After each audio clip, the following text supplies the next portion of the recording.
Welcome to the Hudson Library and Historical Society. My name is Allison Filippi, and I'm an Adult Services Assistant here at the library. Before we get started, I wanted to briefly mention a few upcoming author programs. This Saturday, February 22nd at 2 p.m., best-selling mystery author Charles Finch will be at the library to discuss his latest book, The Last Passenger. Then, in a few more weeks, on Wednesday, March 11th at 7 p.m., we will have USA Today best-selling and Agatha Award-winning mystery author Amanda Flower here to discuss her latest book, Matchmaking Can Be Murder. Be sure to grab an author brochure for more details on these and other upcoming programs. Following tonight's presentation, there will be a reception and book signing in the library rotunda. You will exit this room and head back into the library. I am truly honored to introduce tonight's speaker, Jennifer Chiaverini. Chiaverini is the New York Times bestselling author of Fates and Traitors, Mrs. Lincoln's Dressmaker, Mrs. Lincoln's Rival, The Spy Mistress, Mrs. Grant, and Madame Jewel, and other acclaimed historical novels. She also wrote the beloved Elm Creek quilt series, as well as 6 collections of quilt patterns inspired by her books. A graduate of the University of Notre Dame and the University of Chicago, she lives with her husband and 2 sons in Madison, Wisconsin. Please join me in welcoming Jennifer Chiaverini.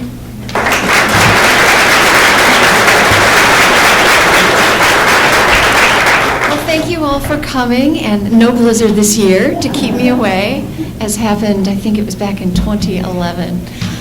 Yes, beautiful blue skies and sunshine, so thank you for that. Well, I'm back on tour again, and this time it's for the paperback release of my 28th novel, Resistance Women. It came out in hardcover, looking a lot like this one right here, back in May, and now it's out in paperback, and Learn It All Books is here with both kinds if you're interested in picking them up. This was a special book for me. Well, all of my novels are special to me for different reasons, but this one was particularly meaningful to me because it has so many ties to my hometown of Madison, Wisconsin. I was actually born in Cincinnati, and I lived briefly as a toddler in Sylvania. You've heard of Sylvania, right? Okay, you've heard of Sylvania. Before moving to Michigan and growing up there, and then growing up in Southern California, and then coming back east to go to college. In Southern California, anything east of the Rockies is back east. So Indiana qualified as back east. But now I'm in Madison, Wisconsin, and that's actually where I learned about one of the narrators for this book, the person whose life story really launched me into the entire novel. So I first got the idea for this novel probably, it was probably around 2014, and it would have been in September. And I first got the idea for this story just by luck, really. I came across an ad, kind of an announcement from the Wisconsin Humanities Council. And the first thing that caught my eye was this photograph. It was a black and white photograph of this lovely woman with this kind, gentle smile. And she just had this grace about her that she just seemed like someone you could feel like you could tell your troubles to and you'd have a sympathetic ear, or someone that you'd love to sit down with a cup of tea and discuss literature and life and everything going on in your lives. And she just had this wonderfully warm, kind look about her. But then I turned my attention to the caption, and it said, "Today is Mildred Fish Harnack Day, the day in which people of Wisconsin and students in the Wisconsin schools celebrate the birthday of Mildred Fish Harnack." Harnack has the tragic distinction of being the only American woman whose execution was personally ordered by Adolf Hitler. And I just was so struck by that. It was really very chilling to read that harrowing caption and learn about that terrible fate next to the picture of this lovely smiling woman who looked like she didn't have a worry on her mind at the moment. And I had to learn more about who she was. And so I did a little bit more reading courtesy of the Wisconsin Humanities Council announcement, and I learned that she was a Milwaukee native, and she had attended college at the University of Wisconsin in Madison and went on to graduate school there and was teaching for the English department She did some writing for the Wisconsin State Journal, which is one of our big newspapers in the state of Wisconsin. And she had goals of writing poetry and writing novels and all kinds of wonderful aspirations to continue her writing. And I just wondered, how in the world did this nice girl from the Midwest, this aspiring writer and this caring young woman, how did she end up in Berlin witnessing the rise of fascism from 1929 when she arrived all the way up until the early years of World War II? How did she end up over there at this perilous time? And how did she wind up on Hitler's enemies list? So, of course, at that point, my imagination was completely captivated, and I knew that I had to read on and learn more about her and perhaps discover if there might be a novel in there. And, of course, as I did more research about Mildred, I learned that she did not do all of these brave, heroic things on her own. She was part of a resistance network that the Germans called the Rote Kapelle.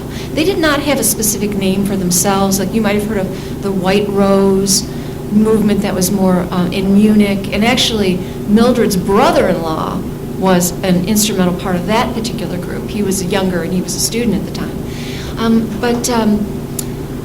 They were this diffuse network of just kind of people who knew one another through friendships or work or interest groups and things like that. And one of the first people, of course, that I learned who also was important in this group was Mildred's own husband, Arvid. He, too, went to the UW-Madison, but he was a German native, and he came to Wisconsin on a very prestigious Rockefeller scholarship. And he had already earned a few law degrees and a number of undergraduate degrees, so he was an extremely intelligent man. He came to the UW to study economics with Professor John Commons, who, if you're familiar with that era in the early 20th century, he was one of the Friday Nighters who was involved with kind of trying out all of these wild new ideas like, workers' compensation and child labor laws, and implementing them in the state of Wisconsin before they went on to be implemented on a federal level. So that's what Arvid came over to study and learn, and he hoped to learn some things that he could take back to Germany and help with the economy there, which was in serious trouble. So they met at the UW and fell in love, and then Arvid had to go back to Germany first, and Mildred soon joined him there.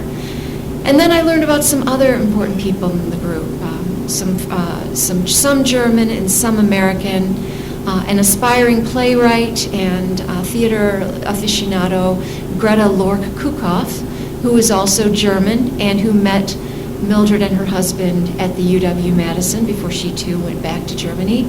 And then the irrepressible and very modern daughter of the American ambassador to Germany at the time, Martha Dodd. Some people say she was a bit of a party girl.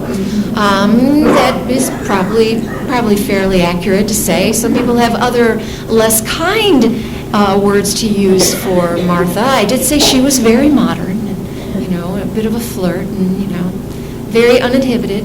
But her heart was in the right place when she saw the atrocities that the Nazis were committing, and so she used her influence not only by her status as an American and the daughter of the ambassador, but also her very, very interesting friendships she had with a lot of people from the Russian embassy to the Nazi hierarchy, and who she knew how to wrap around her finger and get favors out of every once in a while.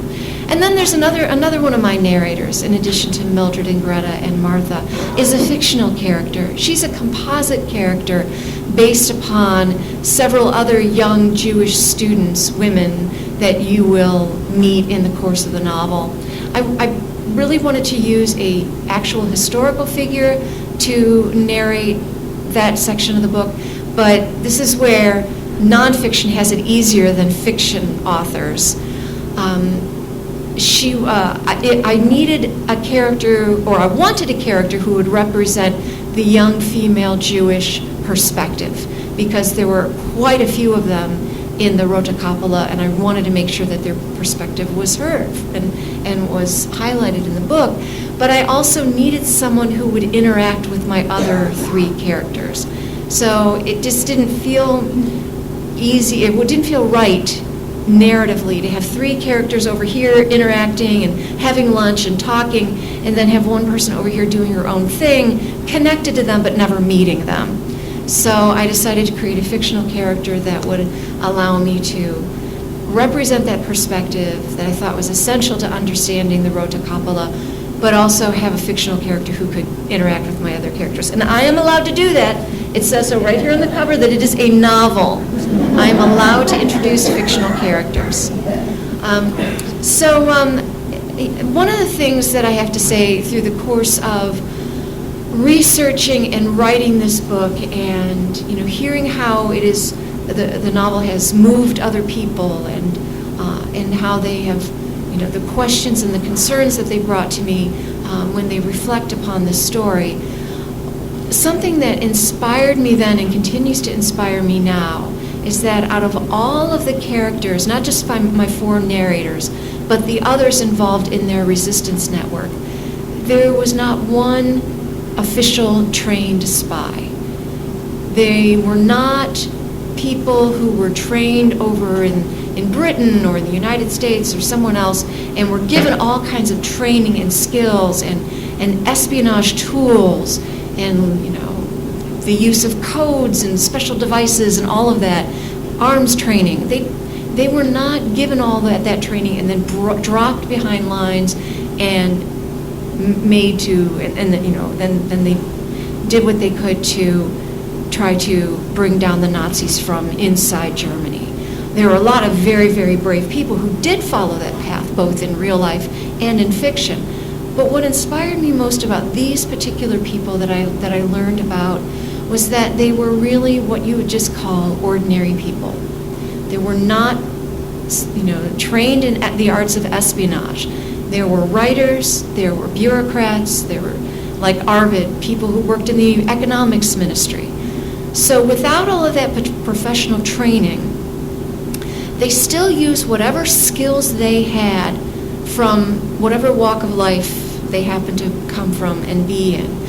Their personal skills, the things that they love that they turned into relationships with other people who shared those interests. But they used what they had to resist the atrocities that they saw happening all around them. The thing about my resistance women and the other people in the network, they did not resist against the Nazis because they hated their country. They loved Germany very much. They weren't, it wasn't from any lack of patriotism or lack of affinity for their homeland, or in Mildred's case, her adopted homeland. They loved Germany, and they loved the German people, and they were horrified by the transformation that the Nazi regime was wreaking upon this country that they loved. So it was not from a lack of patriotism that they acted. It was from a very strong love of country and an unwillingness to stand by and watch the continual devolution into more and more evil. And when the Nazis did take control, there were millions of people who saw that it was to their advantage to join in, and they did so willingly and eagerly. There were also millions more who kind of try to keep their heads down and look the other way and not be noticed and just try to go along to get along and just kind of hope it would all be over, because they and their families and their friends weren't being targeted. So they just could just hang in there and maybe it would all go away and they would be safe. So they did. They just kind of were bystanders and witnesses. But then there were a lot of other people like Mildred and Arvid and Greta and Sarah who could not just stand there and watch it happen. Even though the atrocities perhaps were not being inflicted upon them and their loved ones, they couldn't bear for it to be happening to anyone at all. So when millions of others joined in or looked the other way, they resisted. And that took incredible courage. They knew what the stakes were. They knew they could, because they saw what happened to other people who dared to defy the Nazis, even with something as simple as forgetting or neglecting to give the Hitler salute. They saw the beatings, the arrests, the deaths that came about from those small acts of rebellion. So they knew that they faced severe consequences if they were compromised, if they were betrayed. But they did the right thing anyway. And so that continues to inspire me whenever I reflect upon the characters in this book. And I wanted to read to you an excerpt from the story. This is a prologue, so even though it's a bit of a flash forward, it's right up front at the beginning of the book, so I'm not going to be doing too much spoilering because you'd read this like from the very first minute you pick up the book anyway. So you probably got this from the jacket copy and from my little intro, but there was a point at which the Red Orchestra, the Rota Capella, was compromised. They were discovered, and many of the members were arrested. Some of them fled, but many of them were arrested. And Mildred was one of those who was arrested. And she was taken into a Gestapo prison. They were not put into the concentration camps, the extermination camps that we're familiar with perhaps from studying about the Shoah, studying about the Holocaust. These were more, I hate to say regular prisons, but these were more along those lines. But once the Nazis started locking up their enemies, and they had a lot of enemies, they filled up all the regular prisons. And so other makeshift prisons had to come about in abandoned buildings or in old schools and all of that. So Mildred was in one place. She was in the basement of the Gestapo headquarters. It was really a particularly horrible place. They didn't typically keep women there, but the most difficult ones, they found room for them. Other women were housed in places that weren't quite this bad, but they were still quite terrible. One of the most torturous things for Mildred was that she did not know where all of her friends and comrades and loved ones were. She did not know who had been arrested. She knew a few, but not everyone. There were rumors about where everyone was, but at this point, she feels very isolated and alone. She misses her husband. She doesn't know if any of her family even knows where she is or what has become of her.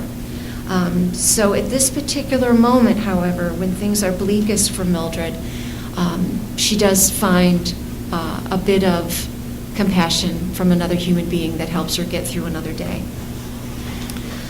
The heavy iron doors open, and for a moment Mildred stands motionless and blinking in the sunlight, breathless from the sudden rush of cool, fresh air caressing her face and lifting her hair. The guard propels her forward into the prison yard, his grip painful and unyielding around her upper arm. Other women clad in identical drab, shapeless garments walk slowly in pairs around the perimeter of the gravel square. Their cells within the Gestapo's headquarters are so cramped that they can scarcely move. And now the prisoners spread their arms and lift their faces to the sky, like dancers, like dry autumn leaves scattered in a gust of wind. How many of them would never again know more freedom than this? No talking, the guard reminds her, shoving her into the open yard. Stumbling, she regains her footing and begins treading a diagonal path between two corners of the high encircling walls, forbidden to walk with the others. She has done this 10 precious minutes each day since her arrest 2 months before, and her stiff, aching limbs fall into the routine before she is conscious of it. Deliberately, she holds her head up and takes long, steady strides in a false show of strength that costs her dearly. She has lost weight, and from the strands she finds on her bunk each morning, she knows that her once luxuriant blonde hair has gone brittle and white. Coughs rack her almost constantly. Earlier that day, she brought her hand away from her mouth and nose to find her palms spotted with blood. There is no medicine to spare for people like her, traitors to the Third Reich. Although, is it correct to call her a traitor, since she is American? It does not matter, not to her jailers and not to the law, to whom she is American by birth, a dual citizen by marriage. To Adolf Hitler, it matters very much that she is an American, or so she has been warned. And yet Germany is her adopted home, the birthplace of her beloved husband. It was because she could not bear to be parted from him that she had remained in Berlin even after the United States government warned its citizens to leave the country. Arvid. Her heart aches as she imagines him languishing in a cramped, cold, dimly lit cell like her own, somewhere not far away but impossibly beyond her reach. Their trial is pending. Perhaps they will be reunited in the courtroom, they and all of their brave, unfortunate friends in the resistance cell the Nazis call Rote Kapelle, Red Orchestra, for the illicit music they broadcast to enemies of the Reich. How strange it is that the Gestapo considered them so formidable an enemy that they merited a sinister name, like something plucked from a spy novel. And yet, among their diffuse network of writers, teachers, economists, bureaucrats, office workers, and laborers, they count not one professional spy.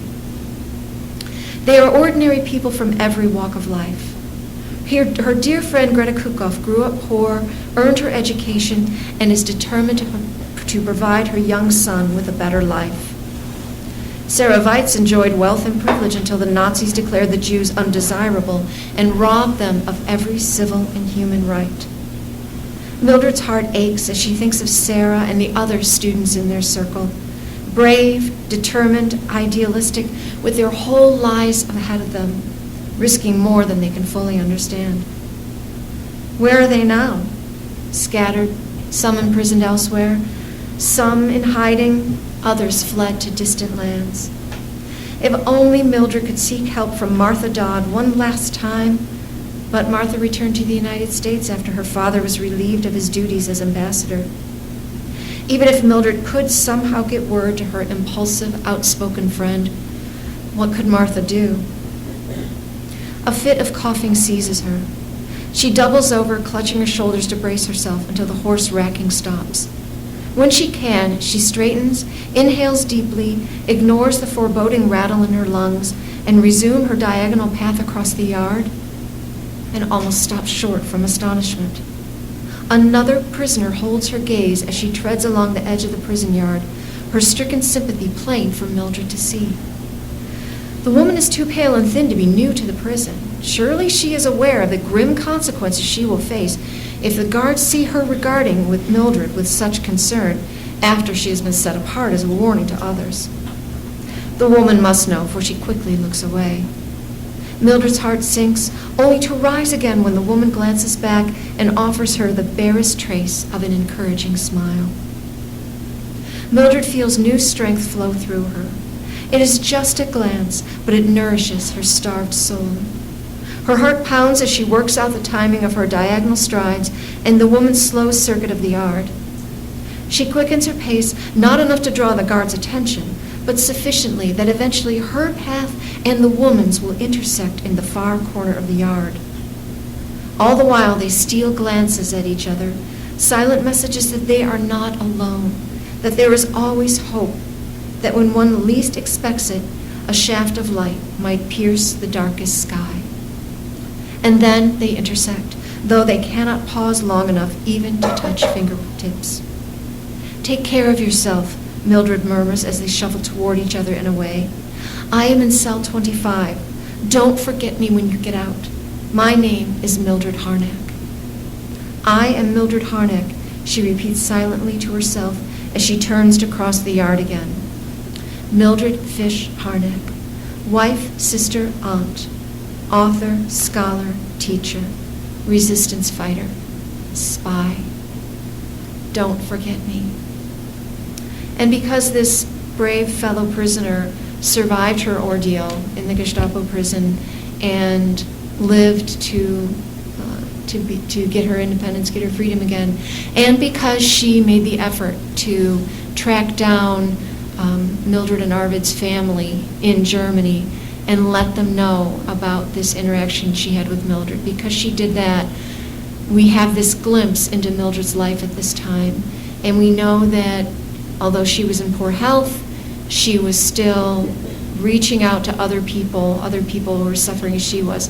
And you can see that in her, take care of yourself, was one of the first things she said to this fellow prisoner. And then also that desire to be remembered. Don't forget me when you get out. So you can see then, too, she had more hope for this other woman that she didn't even know than she did for herself, that she would survive this ordeal. But because this other prisoner did survive and did get in touch with the Harnacks, we know this little bit more about Mildred than that otherwise would have been lost to history. And I hope that, although this is historical fiction, I hope that in some small way that this book, too, will help fulfill that wish that that Mildred expressed on that day in the prison, that she not be forgotten and that we remember her all these years later. So, well, that's all I was planning to read to you today, because I was hoping you'll be intrigued enough to want to read about all of the characters more on your own.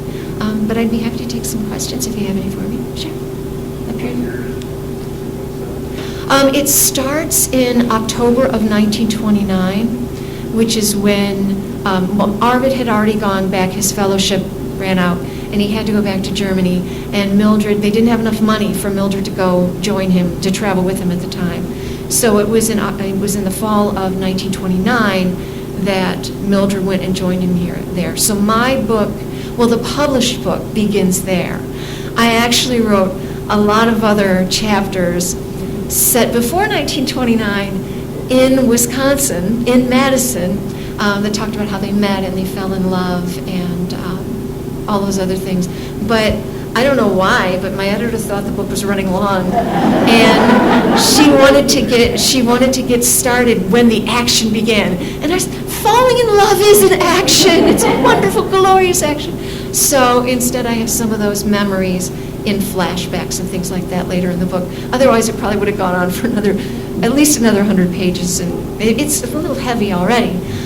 So it starts in October 1929, historically. The prologue is from 1942, and then it goes on until after the war, with most of the time spent in the years leading up to World War II. So I'm not going to give you any spoilers. Yeah, she was. Maybe some people don't even know that other part. Not all of the characters survived to the end of the book, I'm sorry to say, but some of them do, and they were the ones who did a lot to help make sure that the rest of their friends were not forgotten. Yes?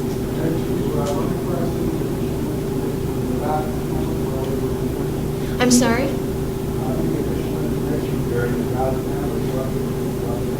Oh, yes, there's a lot of information about the Dodd family in this book. Most of it told through Martha's perspective. But if you want to learn more about the Dodds, they were all very interesting. The ambassador and Martha were both fascinating people in this incredibly, tumultuous time, and they were both there to be witnesses. I do list some sources in my acknowledgments page. One of the best secondary sources I read was Eric Larson's In the Garden of Beasts. He's very, very vivid, and he also has a new book about Churchill coming out very soon. I haven't read it yet. Is it out yet? I don't know. I think it's coming out. But that's a book we should all pick up next, and we could probably get it from the Learned Owl. Anyway, Eric Larson, he's a wonderful nonfiction author. He's known for that. And one thing that I didn't know when I went to work with my new editor at my new publisher is that my editor, Rachel Kahn, and Eric Larson, actually, they happen to be very, very good friends. So when she told him that she had acquired this manuscript, he said, "Oh, that's wonderful. Somebody really needs to tell Mildred's story." So I kind of feel like, even though I've never met him and I just admire his work, I kind of feel like I maybe got his blessing for this book. That's my story, and I'm sticking to it anyway. But he did say that somebody should write it, so I'm somebody.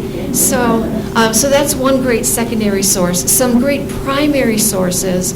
One of the very readable, and then sometimes you're going to clutch your head and say, "Oh, Martha, what are you thinking?" Martha's memoir of her time when she was in Germany, and wow, she was not really trying to make friends when she wrote descriptions of some of these Nazis that she knew.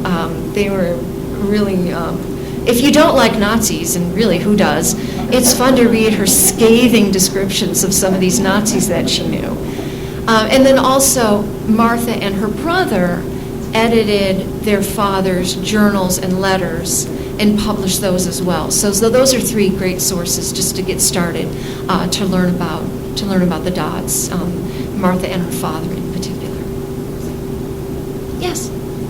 I read many of your Elm Creek books, and then I read Lincoln's Dressmaker and this, and I wondered what made you go from kind of the more simple, gentler plots to the kind of more involved in historical and research. I know there's a little research in some of the Elm Creek books. Especially the historical ones. Yeah. But what made you make the change? Do you prefer one over the other? To me, it hasn't really been a big change, but I can understand that some people who perceive the Elm Creek Quilts novels in one way would see that it was a big dramatic shift. But to me, I've really been writing historical fiction all along. Even if you go back to The Quilter's Apprentice, we have the main contemporary storyline, although now I think it's like in the late 90s, so now even that's historical fiction, really. The book is now, I was talking last year about how the Elm Creek Quilts series was celebrating its 20th anniversary. Well, now we're coming up on its 21st, so it's all historical fiction now. Go figure. I wasn't planning that. Now it is. But even in that book, which has that contemporary, now historical setting, Sylvia would tell stories from her own perspective as a child in during the Great Depression and as a bride on the World War II home front. And then other novels like The Runaway Quilt has, we have Gerda's journal or her memoir. And so there's that whole historical storyline. And then other novels like Sonoma Rose are set entirely in the past. The Quilter's Homecoming, set entirely in Roaring 20s Southern California. So to me, I've really been writing historical fiction all along, and then there have been a number of standalone contemporary books and then books that do both. And as far as the gentler, simpler books, I never really saw the Elm Creek Quilt series in that way. I mean, even in The Quilter's Apprentice, my first book, there's a chapter that I refer to just to myself as the chapter where everyone dies. There are books that deal with the grim realities of slavery. And, so then even going back to Sonoma Rose too, dealing with, what's it like when you're a vintner and then all of a sudden with the stroke of a pen, it's prohibition and your time-honored family tradition is suddenly illegal and you need to figure out something else to do with all of these vineyards that your family owns. So I've written a lot about people struggling both in historical and contemporary times. So I never really saw myself as writing simple, gentle stories, even with the Elm Creek Quilt series. But I can see how from someone looking in and not able to read my mind, which is like everyone but me, I can see how it might seem like a really dramatic shift, but to me it doesn't really feel that way. Yes?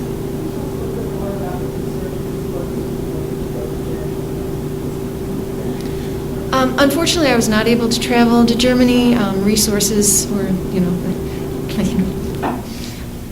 it's expensive, and I have a kid in college, and I wanted to. It just was something that was not economically viable for my family at the time. I do think that's a very important part of the process. It was unfortunately one that I could not pursue in this, but I tried to make up for it by doing a lot of research into primary sources, whether that's memoirs of people at the time.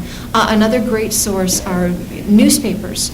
Fortunately, a lot of these are digitized and they're available online, so I can look and see not only how the history was unfolding, but perhaps more importantly, how my characters were being told it was unfolding.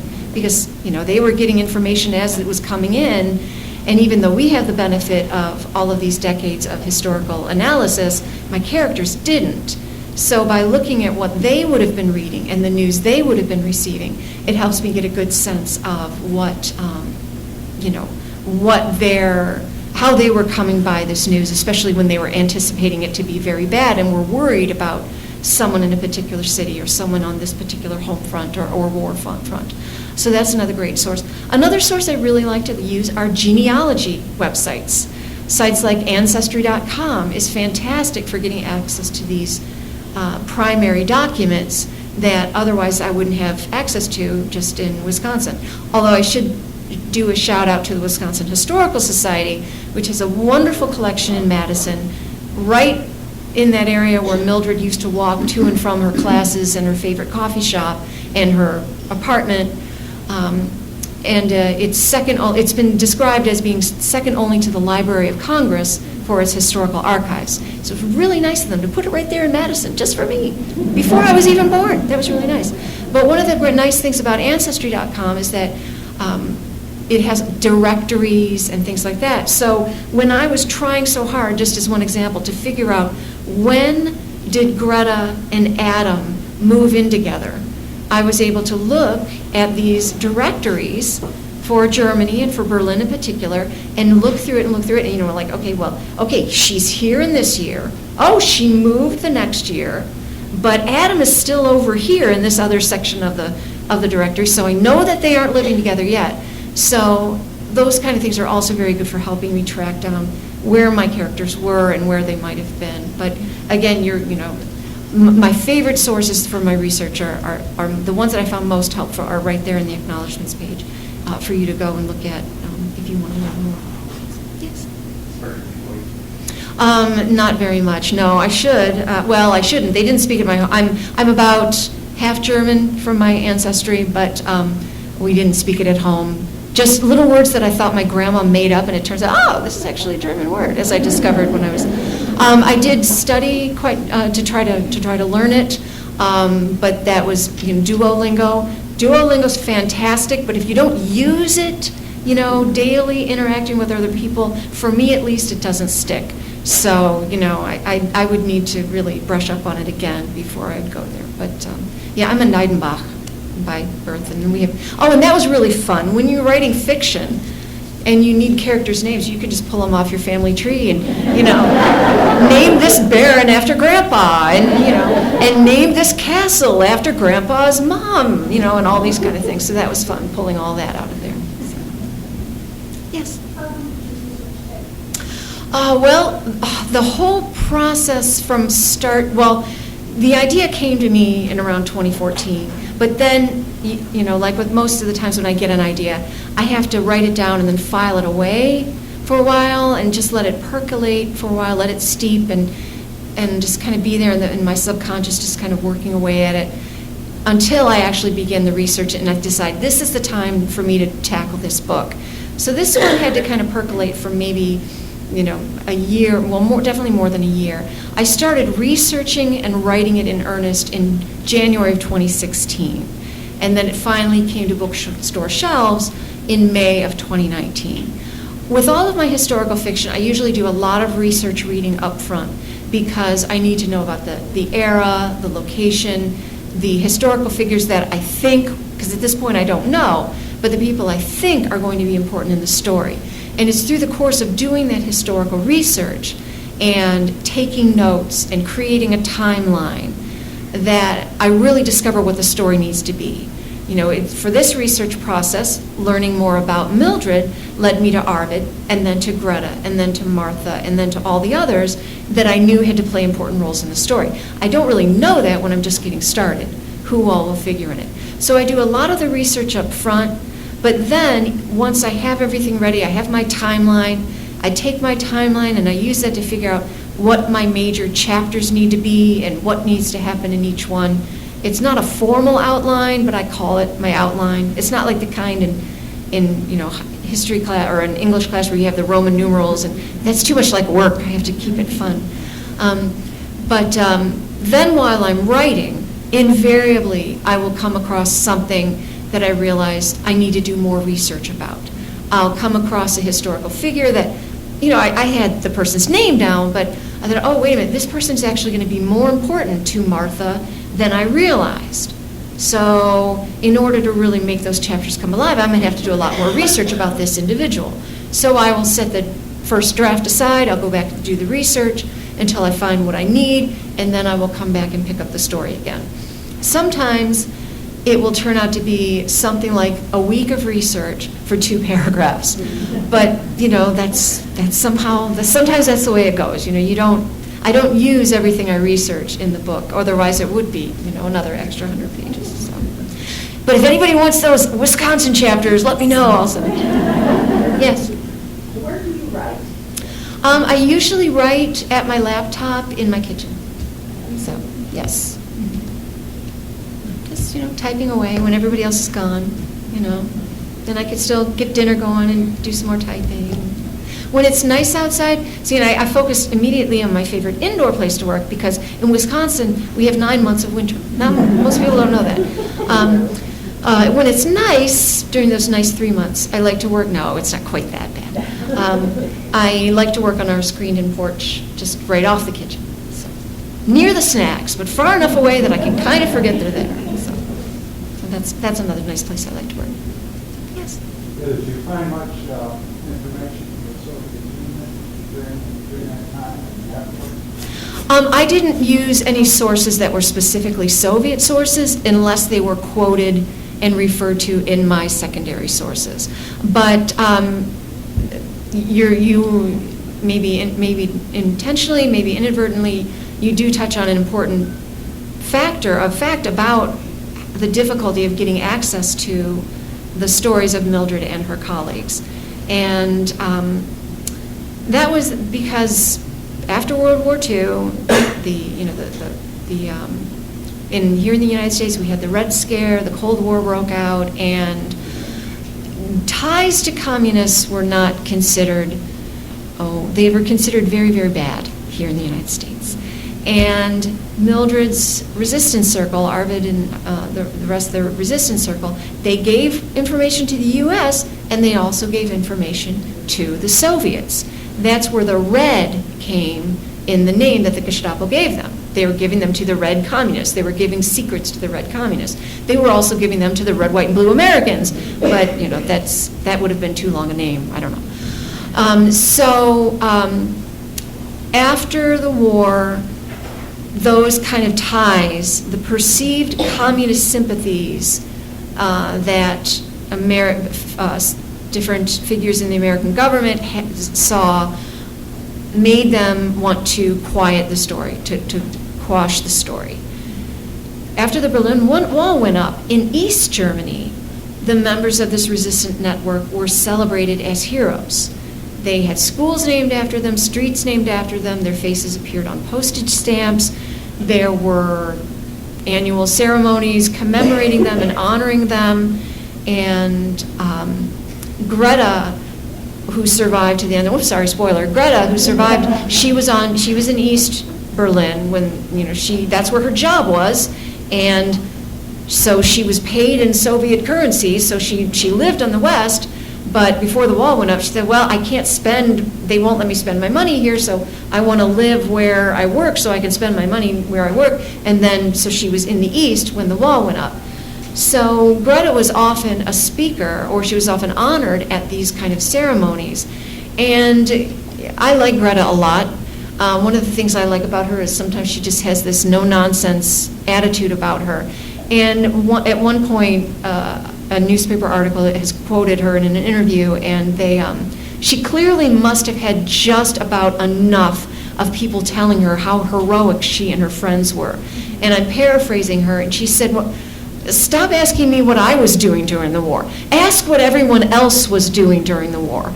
All we needed was maybe another 100,000 people, and this is out of a country of millions. All we needed was maybe another 100,000 people to stand up as we were doing, and this all would have turned out very differently.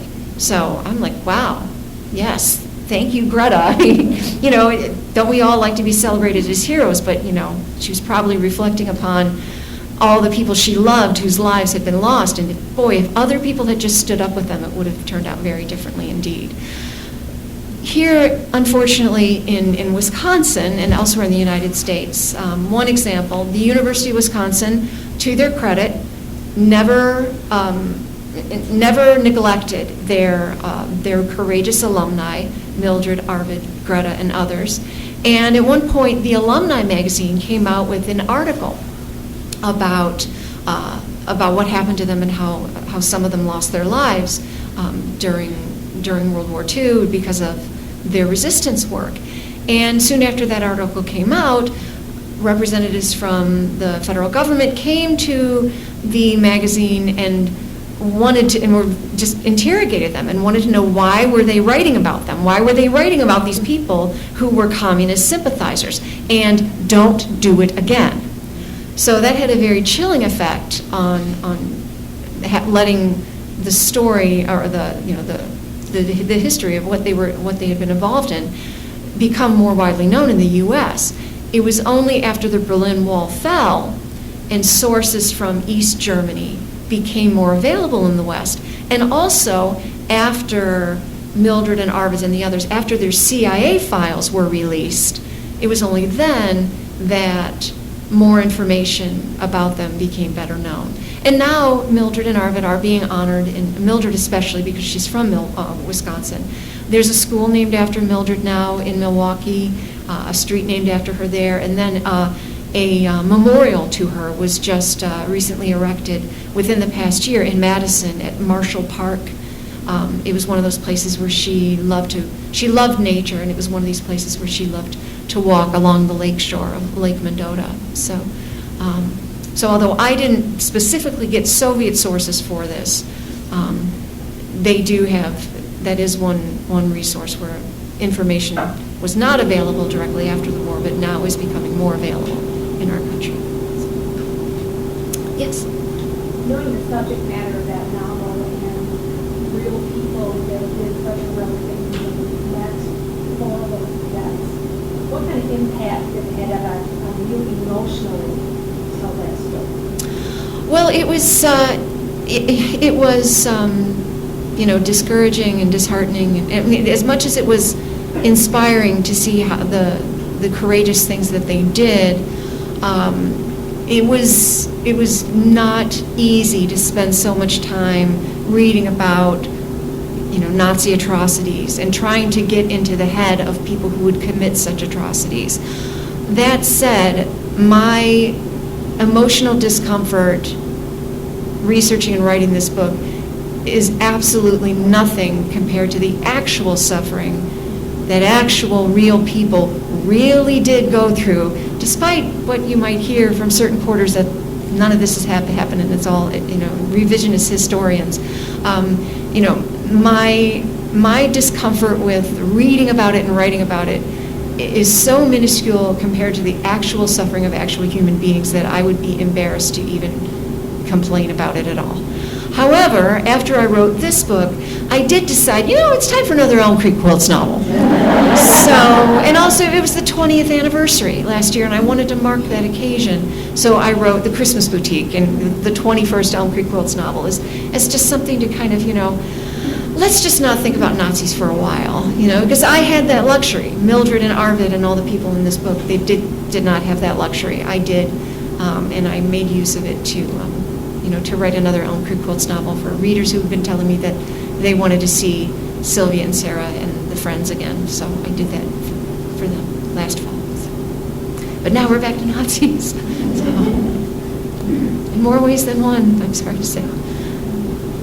Any other questions for me? One in the back, way in the back. What are some of your favorite authors to read? You guys know that who've come, so you always ask that when I'm here in Hudson. Well, one of my favorite authors is local author and internationally acclaimed author Mary Doria Russell. I love all of her historical fiction and her speculative fiction too. She's one of my very, very favorite authors. I got to meet her once, and she probably thought I was an absolutely insane fangirl. I was, she's not wrong. But she was still nice to me, which, when I was making a fool of myself of meeting her and being her biggest fan. I'm sure she hears that from lots of people, though, not just me. I also love reading Margaret George's historical fiction. I do read things other than historical fiction. I like classics. I love Jane Austen. I'm trying to think of other, I read a lot of historical fiction because it's fun, and I love being transported to other eras and locations and things like that. But those are the ones that are coming. I just read a book for a cover blurb. You won't be able to get it for a while. It's coming out in August, I think. It's called Bronte's Mistress. It's about Branwell, the brother of the three acclaimed, or all of the sisters who were the acclaimed writers, and it's very interesting. It's from the perspective of one of his lovers, and it's really interesting to read. So that's coming out in August, I think, and I enjoyed that. Let's try to think of what else I've been reading. I've been up since 4 a.m. traveling all day, so my brain's not firing on all cylinders. That was a good one. I'm trying to think what else I'm reading. Right now I'm reading a book by Jamie Ford, who wrote Hotel on the Corner of Bitter and Sweet, but it's his other book, and my mind is going blank, so you need to ask a librarian or bookseller who has gotten maybe a little bit more sleep than I have and can tell you the title of that. It's about a young Chinese immigrant in Seattle during the World the Great World Exposition. Both of them, the one that happened in 1962 and the one that had happened earlier. He was there to witness both of them. So I'm currently reading that one. Don't tell me how it ends. So I'm really enjoying that book too. So maybe one last question, and then I can join you in the rotunda to sign some books. Any others, or is that it? Well, I should tell you what I have coming out next. Not actually Nazis. If you enjoyed Mrs. Lincoln's Dressmaker, I hope you will enjoy this book that's coming out June 2nd. It's called Mrs. Lincoln's Sisters. And the title is self-explanatory, but I'm long-winded, so I'm going to explain some more anyway. It's about the important relationships that Mary Todd Lincoln had with her sisters and stepsisters, or half-sisters, I'm sorry, because she had a lot of them. Her father married twice. Mary was a child of the first marriage, and then he was widowed and he married again. And we always hear about how the Civil War was brother against brother. Well, it wasn't just brothers. Sometimes entire families were divided. And that was really very clear and showed up very clearly in the Todd family, because a number of them were on the side of the Union and a number were on the side of the Confederacy. Mary, of course, was with the Union, and a number of her sisters and brothers-in-law either fought with the Union or served in the Union Army in some capacity or served in the Lincoln administration. On the other hand, there were brothers and half-brothers who fought for the Confederacy, and sisters and half-sisters who married Confederate officers. So I think about how much sibling relationships shape us from childhood on, and I wanted to learn more about these other important relationships in her life, both when she was a young girl and when they were all courting in Springfield, Illinois, and through her White House years and into those terrible years of Mary's life during her widowhood, when some of her sisters were drawn to help her, others were pushed away. And I wanted to write a story about all of those sibling relationships and how they played out in Mary's life. So I hope you'll look for that in June, but in the meantime, thank you again for welcoming me back to Hudson, and I hope you find the story a good, rewarding read. Thank you.